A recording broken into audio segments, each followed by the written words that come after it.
प्रिय छात्रों, आप सभी का बहुत बहुत स्वागत है आपके अपने चैनल एनसीईआरटी मैथ्स पर। मेरा नाम है राज और मैं आपके अपने चैनल एनसीईआरटी मैथ्स पर बहुत बहुत स्वागत करता हूं। हम लोग कक्षा 10 एनसीईआरटी मैथ्स का सॉल्यूशन कर रहे थे, जिसमें हम लोग आज अध्याय 3 प्रश्नावली 3.3 के प्रश्न संख्या 3 का दूसरा नंबर क्वेश्चन का सॉल्यूशन करेंगे। तो बिना देरी किए वीडियो स्टार्ट करते हैं। वीडियो स्टार्ट करने से पहले यदि आप इस चैनल से पहली बार जुड़ रहे हैं, वीडियो पहली बार देख रहे हैं, तो चैनल को सब्सक्राइब कर ले और बेल आइकन को जरूर प्रेस कर ले, ताकि जब भी मैं नया वीडियो डालूं तो समय समय पर आपको नोटिफिकेशन के माध्यम से पता चलता रहे। तो चलिए वीडियो स्टार्ट करते हैं। प्रश्न संख्या 3 का दूसरा, दो समपूरक कोणों में बड़ा कोण छोटा कोण से 18 डिग्री अधिक है, उन्हें ज्ञात कीजिए। तो इस प्रश्न में दो समपूरक कोण दिया हुआ है, जिसमें बड़ा कोण छोटा कोण से 18 डिग्री अधिक है ना, तो उन्हें ज्ञात कीजिए। मतलब बड़ा कोण का मान ज्ञात करना है और छोटा कोण का मान ज्ञात करना है। तो आइए ज्ञात करते हैं। तो सबसे पहले क्या करेंगे, यहाँ बड़ा कोण नहीं दिया हुआ है और छोटा कोण नहीं दिया हुआ है, हम क्या करेंगे, दोनों को मान लेंगे ना। क्या होगा, हल माना कि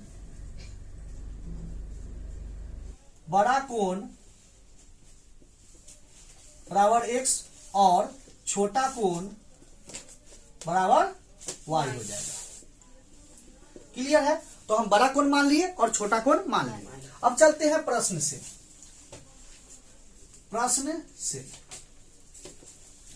दो समपूरक कोण है, जिसमें बड़ा कोण छोटा कोण से 18 डिग्री अधिक है। तो सबसे पहले क्या करते हैं, एक समपूरक कोण दिया हुआ है, ठीक है। तो समपूरक कोण में क्या होता है, समपूरक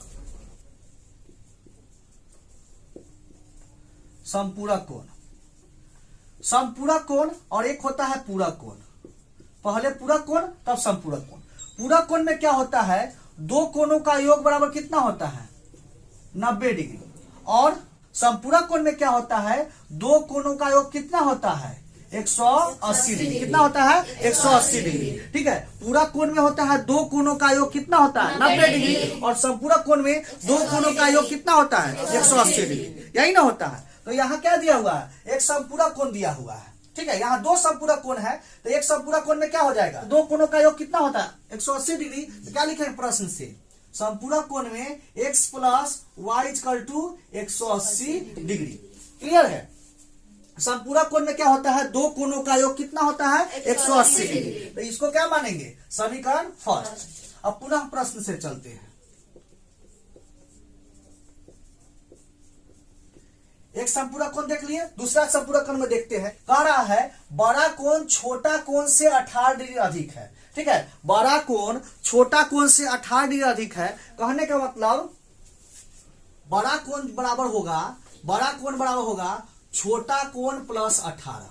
ऐसे समझ में आया ना। जैसे कहने का मतलब मेरा पैसा है, ठीक है, आपके पैसा से 18 रुपया अधिक है, कहने का मतलब आपका पैसा कितना है, 10 रुपया, तब मेरा पैसा कितना होगा, 18 जूट के आएगा, 28 रुपया। समझ में आ रहा है ना, 18 जूट के आएगा। क्लियर है? समझ में आ रहा है ना?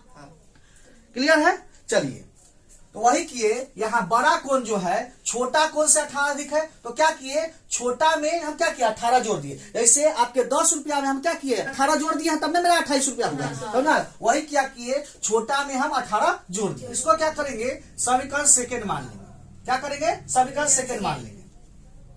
अब यहाँ दो समीकरण आ गया। पहला समीकरण x plus y equal to 180 degree और दूसरा समीकरण x equal to y plus 18। Clear है?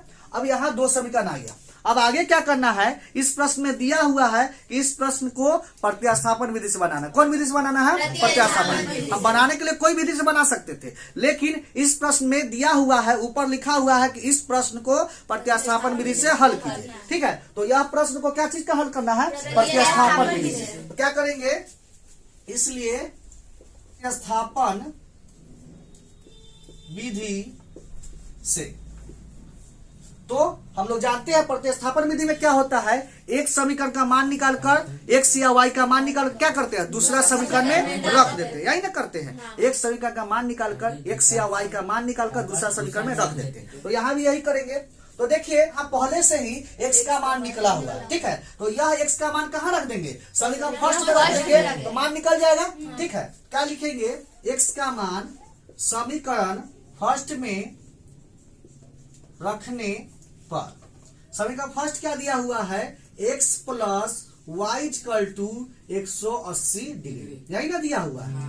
अब क्या करेंगे, यहाँ x का मान रख देंगे, x का मान कितना है, y प्लस 18, तो x के जगह कितना होगा, y plus 18 plus y equal to 180 degree, clear है। अब आगे क्या होगा, यह y और यह y दोनों जुट जाएगा, कितना होगा, 2y प्लस 18 इक्वल टू क्या होगा, 180 डिग्री, ठीक है। 18 डिग्री यहाँ क्या हो जाएगा, 2y इक्वल टू 180 डिग्री, और यहाँ 18 बराबर के उस साइड जाके क्या होगा, माइनस 18, माइनस 18। तो क्या होगा, 2y इक्वल टू घटेगा तो कितना होगा, 162 डिग्री। तो y इक्वल टू क्या हो जाएगा, 162, और यह 2 गुना में है तो बराबर के उस साइड जाके भाग में हो जाएगा, ठीक है। बटा 2 से कटेगा कितना बार में, 81 बार, इसलिए y का मान कितना हो गया, 81 डिग्री, ठीक है। y का मान कितना हो गया, 81 डिग्री। तो हम लोग y का मान निकाल लिए। अब क्या करेंगे, x का मान निकालना है, तो क्या करेंगे, y का मान हम समीकरण फर्स्ट में भी रख के निकाल सकते हैं, समीकरण सेकंड में भी रख के निकाल सकते हैं। तो हम y का मान कहाँ रख देंगे, समीकरण सेकंड में, आसानी से निकल जाएगा ना। क्या करेंगे, y का मान समीकरण सेकंड में रखकर हम x का मान निकालेंगे, क्लियर है। चलिए आगे लिखते हैं, y का मान समीकरण सेकंड में रखने पर, समीकरण सेकंड क्या है, x equal to y plus 18, तो x इक्वल टू होगा, y का मान कितना है, 81 रख देंगे, 81 प्लस 18 जुटेगा, तो इसलिए x इक्वल टू कितना होगा, 99 डिग्री, क्लियर है। x का मान कितना हो गया, 99 डिग्री। तो यहाँ x का मान निकाल लिए और y का मान भी निकाल लिए, क्लियर है, कोई दिक्कत नहीं, कोई दिक्कत नहीं है। चलिए अब क्या करते हैं, तो x का मान निकाल लिए और y का मान निकाल लिए। तो इस प्रश्न में क्या करना था, बड़ा कोण और छोटा कोण का मान निकालना था, तो हम निकाल लिए। तो लिख लेते हैं, इसलिए बड़ा कोण बराबर, और बड़ा कोण को हम क्या माने हुए थे, x माने हुए थे, और x का मान कितना हो गया, 99 डिग्री। तो क्या होगा, बड़ा कोण बराबर 99 डिग्री, और छोटा कोण को हम क्या माने हुए थे, y, और y का मान कितना हो गया, 81, तो कितना हो जाएगा, 81 डिग्री। तो यही इसका फाइनल आंसर हो जाएगा, क्लियर है, कोई दिक्कत नहीं, कोई दिक्कत नहीं है। तो यह प्रश्न समझ में आ गया, क्लियर है। चलिए कोई दिक्कत नहीं। तो यह प्रश्न यहाँ पर समाप्त होता है। हम उम्मीद करते हैं कि यह भी प्रश्न आपको जरूर समझ में आया होगा।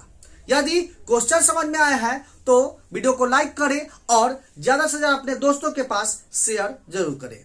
मिलते हैं नेक्स्ट वीडियो में इसी तरह के नए प्रश्नों के साथ, तब तक के लिए धन्यवाद।